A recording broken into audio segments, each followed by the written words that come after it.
De retour en studio, on vous avait mentionné précédemment, un peu plus tôt, que nous parlerions du service d'aide communautaire de Charlevoix-Est avec Maude Juteau-Cousineau, qui est directrice générale de l'organisme et qui présente leur deuxième édition du tournoi de golf. On va y revenir, c'est un événement important pour eux, un événement bénéfice évidemment, mais probablement, Maude, bonjour, bienvenue au 205 Magazine. Bonjour, merci de m'accueillir ce matin. Très heureux de t'accueillir, toujours avec un sourire lumineux et généreux. Maude, mais c'est parce que je suis allé revisiter le site Internet et j'étais surpris de me remémorer les services qu'offre le SAC.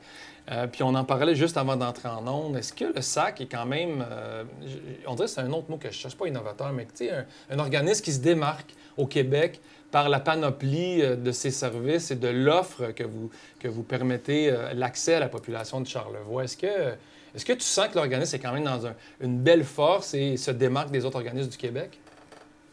Effectivement, je pense qu'on a une belle force d'adaptation aux enjeux qu'on vit en 2025, que la communauté de Charlevoix-Est vit en 2025.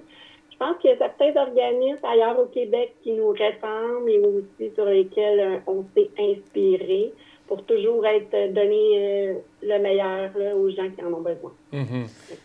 Puis on dit ça parce que vous êtes doté de toutes sortes d'autres facettes, de toutes sortes d'autres outils, d'autres façons de soutenir la communauté quand elle en a besoin, puis aussi de ramasser des fonds pour pouvoir soutenir. Vous vous nourrissez de des choses comme le Sac Vert, qui est une friperie, une boutique comme ça. Il y a des repas, il y a plein de choses. J'ai envie que tu nous parles de ces nouveaux services-là, des nouveaux volets à votre arc.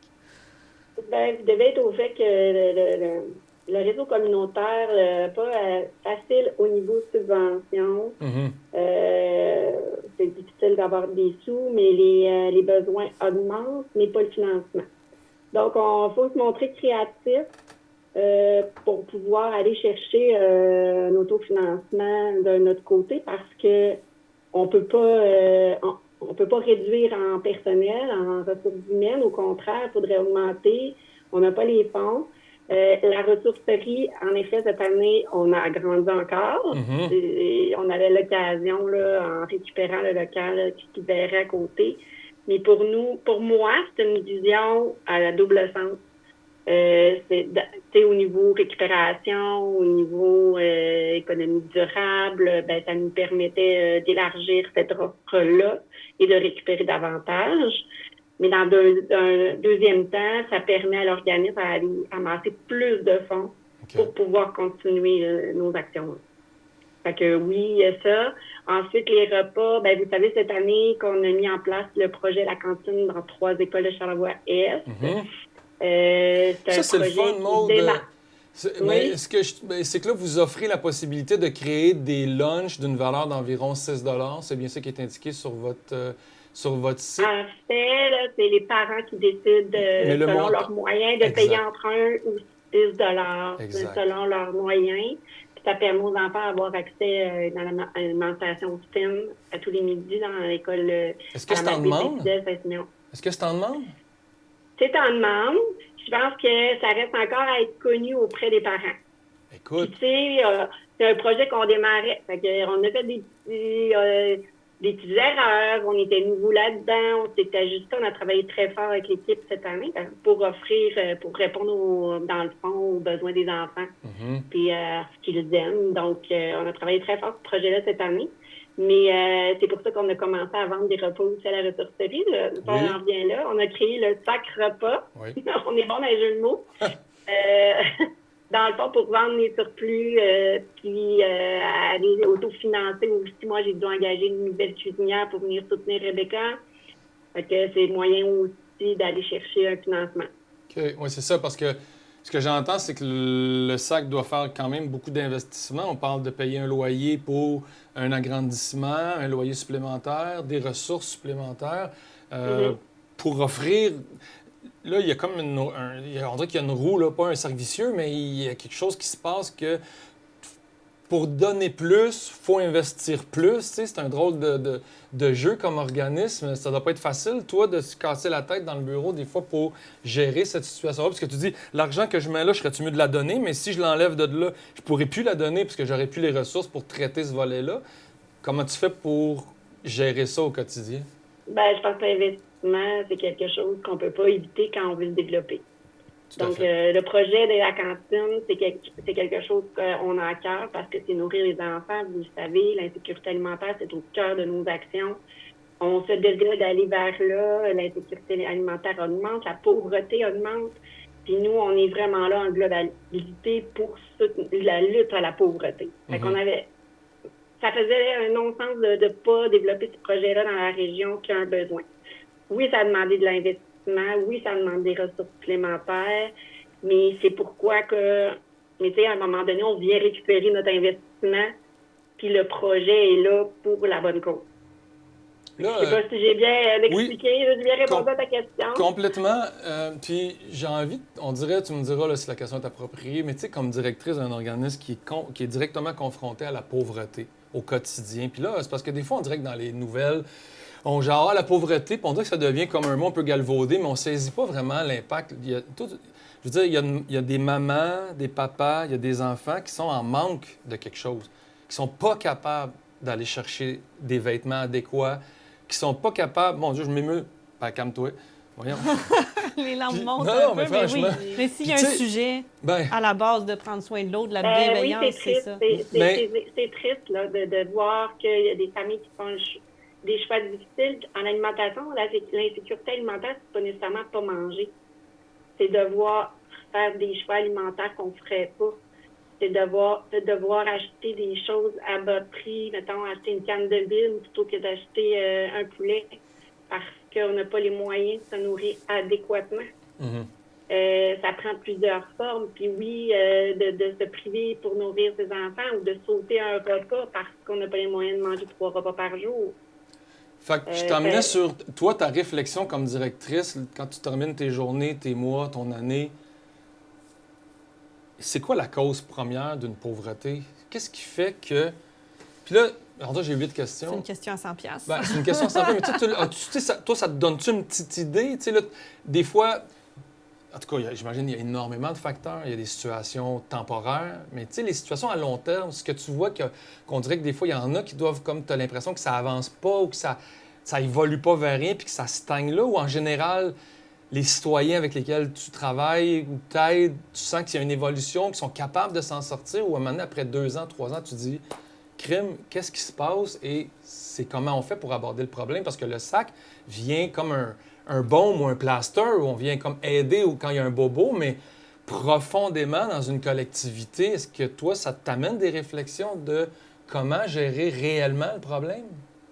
Bien, avec mon équipe, on est toujours en réflexion, justement, de pouvoir amener les gens plus loin. Puis on fait pas seulement de l'aide alimentaire. Ce que les gens oublient souvent, c'est qu'en arrière, on travaille le budget, on travaille à la défense de droits des gens. On aide les gens à prendre des ententes de paiement, à trouver des solutions pour rétablir leur situation financière qui est précaire. Mais tu sais, je te dirais que la situation socio-économique actuelle en 2025, on n'a pas grand pouvoir sur l'inflation de partout. La crise du logement, c'est quelque chose que dans nos bureaux, on aide les gens pas se faire évincer parce qu'ils n'arrivent pas à payer leur logement. C'est des gens qui travaillent, les salaires n'augmentent pas. C'est pas moi qui l'invente.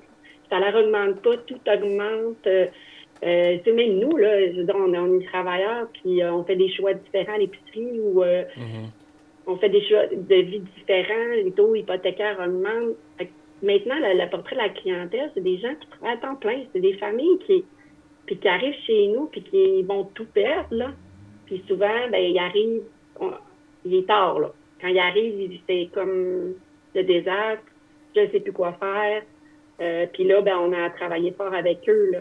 On travaille en collaboration avec d'autres organismes. Il ne faut pas oublier aussi que des gens en situation de pauvreté, la santé mentale, qui a un impact énorme aussi sur ça. L'itinérance et tout ça. Fait que, la pauvreté, c'est pas juste parce que je veux pas aller travailler le matin. Faut qu'on s'enlève ça de la tête, là. Ouais, c'est ça. C'est des enjeux plus grands que ça, là. Oui, puis je dirais que la fameuse classe moyenne qui était aisée il y a quelques années, c'est cette classe moyenne-là qui se retrouve avec des enjeux financiers malheureux et qui devient cette pauvreté-là. Donc, il faut arrêter de penser Exact. que c'est une pauvreté on avait un jugement avant peut-être envers cette Oui. pauvreté-là. Ah, c'est du monde qui sont sur le BS, sont ci, sont ça, mais on parle pas du tout de ça, là. On n'est pas là, là. Non, non, on n'est pas là, là. Donc, si on veut aider, si on veut participer, si on veut, parce que je pense que vous êtes un phare dans la région pour aider à aider à aider. Il n'y a pas d'autre façon de Il n'y a le pas dire. d'autre façon de le dire. Ben, Non. vous mettez sur pied votre deuxième édition de tournoi de golf. Et là, c'est les inscriptions. Est-ce que c'est ça que je comprends? Oui, c'est justement le bon temps de s'inscrire. Je pense que le manoir, le club de golf du manoir est déjà ouvert. Je pense que notre libé ouvre en fin de semaine, si je ne me trompe pas. OK. Donc, tu sais, on veut que les joueurs de golf, mais aussi que les gens, même si c'est pas joueur de golf, viennent pour la cause. C'est un événement important pour nous en cette période. La période estivale, c'est là qu'on reçoit moins de dons, qu'on a moins de financement. C'est toujours plus difficile de ce creux-là. Fait que c'est pour ça qu'on fait un tournoi de golf à ce moment-là de l'année. Puis l'année passée, je pense que c'était une belle réussite. Les gens ont eu du plaisir. Puis on prépare une nouvelle édition vraiment autant amusante, sinon plus, avec un souper, avec de l'animation en soirée. On va avoir un encan, c'est un encan chinois le soir même. Fait que, moi, ce que je veux, c'est qu'on invite les gens à participer à la cause. Tu sais. C'est une formule, on dit shotgun, là, en départ simultané, dans le fond, c'est 4 balles, meilleure balle. Fait que venez vous amuser.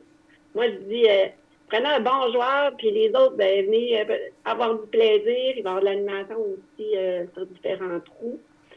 Puis on a besoin que les gens, dans le fond, participent pour que ça soit une réussite au niveau financier. Et puis là, je viens de voir à l'écran, on a passé les différentes façons de s'inscrire et de participer. Si on n'est pas golfeur, on peut aller profiter de la soirée, du souper, de l'apéro, acheter un billet pour ça seulement si on veut soutenir la cause du sac puis qu'on se dit moi, je suis pas capable de jouer au golf.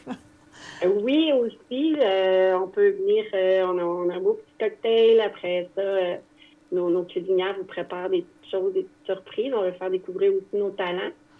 Puis on va avoir un bon souper, une belle soirée. L'année passée, les gens ont eu beaucoup de plaisir. Fait que si vous ne jouez pas au golf, ben, vous pouvez toujours venir participer à la soirée. Puis sinon, Maude, dans l'année, est-ce que vous avez une campagne de financement qui est ouverte pour le public? Est-ce que vous avez un moment où vous sollicitez les gens de manière plus particulière ou c'est tout au long de l'année que tous et toutes sont invités à participer financièrement à l'organisme? C'est certain qu'on tente de sensibiliser les gens à nous soutenir tout au long de l'année. Les gens peuvent faire des dons en ligne directement sur notre site web. Mais c'est certain que la guignolée, la guignolée des médias, c'est un moment vraiment propice avant la période des fêtes où on va solliciter davantage et amasser des dons là, de la population. OK, merveilleux. Puis, bien, on peut aller sur le site pour voir les activités offertes, parce qu'il y a des activités également, des cafés, rencontres, des trucs. Oui. Évidemment, la ressourcerie Justice sur Saint-Étienne, on est allé avec la famille la semaine passée. C'est incroyable, l'offre avec laquelle on peut avoir accès là, de vêtements, de jouets, de livres, de disques, de vaisselle, de trucs, de coffres, et au sac directement. Puis, l'idée de la cantine pour tous, je trouve ça extraordinaire d'avoir un repas que la famille peut donner ce qu'elle peut pour nourrir son jeune. Donc, à quelque part, je me dis, avec cette offre-là, il n'y a pas de raison de rester pauvre. Mais quelle expression de crotte. Mais tu comprends qu'est-ce que je veux dire? Si on utilise vos services, on s'aide inévitablement et on a accès à des vêtements et de la nourriture à très bas prix pour se soutenir quelque temps, le temps de parfois se remettre... Puis la cantine, c'est pas seulement pour les gens qui sont plus vulnérables, c'est pour tout le monde. Puis en fait, quand les gens, les parents, même qui ont des moyens financiers, participent en achetant la cantine, bien, dans le fond, ils soutiennent la cause aussi. Ils permettent que ce projet-là puisse perdurer dans le temps. Puis les bons petits repas du sac, que c'est quoi dans le sac? Là, maintenant, on a plein de desserts, on a des cuisinières là, qui sont très créatives. Oui. Et, la meilleure tarte au sucre au monde, je vous le dis. Oh.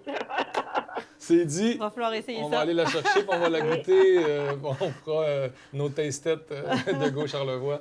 Ben, merci Maude. Encore une fois, le 7 juin prochain, ce sera l'édition, votre deuxième édition du tournoi de golf. Vous souhaite une belle édition, beaucoup de plaisir, parce que j'imagine qu'à travers tout ça, il y a du bonheur qui naît de vos réussites, qui naît de vos actions. J'ai l'impression que ton équipe doit retirer un certain bonheur de cette bienfaisance-là et cette bienveillance-là aussi au travers de la population. Puis je pense que, ben, en tout cas, je dis ça. C'est pas tous les métiers. Je pense que, tu sais, quand on couche le soir, on a quand même un sentiment d'accomplissement. Ouais. Parce que redonner à la communauté puis aider les gens, oui, ça nous nourrit. Puis c'est fait qu'on continue malgré les obstacles, malgré les défis financiers.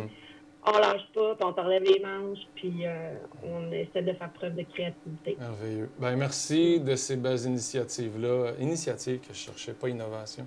Des fois, mon cerveau, il y a des belles initiatives. Merci. Vous faites la différence potentiellement et je pense que, tu sais, des fois, même ici, je cherche comment notre métier peut faire une différence. C'est pas juste faire de la vidéo, d'essayer de promouvoir quelque chose qui sert. Bien, de votre côté, je pense que la question ne se pose pas. C'est assez évident. Non, puis briser les préjugés aussi, c'est un travail qui peut aider de votre côté, que vous pouvez nous aider à briser tout ça. Là. Oui. Fait que merci beaucoup à vous de m'avoir reçu. À très bientôt. On poursuit au 205. Il reste quelques instants pour vous faire part de vos sorties et des choses à ne pas manquer, des incontournables dans notre belle région.